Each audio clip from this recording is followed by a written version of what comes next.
आज आपण मांडा कसा बनवायचा हे बघणार आहे। वरच्या कवरिंगच्या पिठामध्ये अर्धा गव्हाचं पीठ अर्धा मैदा वापरलेला असतो, जेणेकरून ही पुरणपोळी म्हणजेच आता मांडा बनवताना ती फाटत नाही आणि छानपैकी हवे तेवढी मोठ्या आकारामध्ये ते आपण बनवू शकतो।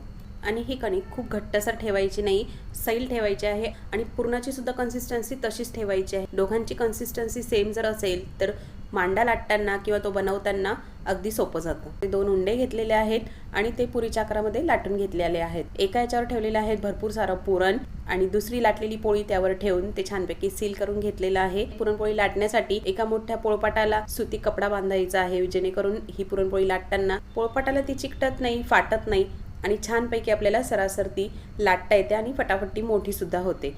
काही प्रमाणात पुरणपोळी ही पोळपाटावर लाटून घ्यायची आहे आणि त्यानंतर महत्त्वाची स्टेप म्हणजे व्हिडिओमध्ये जसं दाखवलंय त्याप्रमाणे ती हातावरती फिरवून परिवर्तित करायची आहे। भाजताना साजूक तूप वापरा।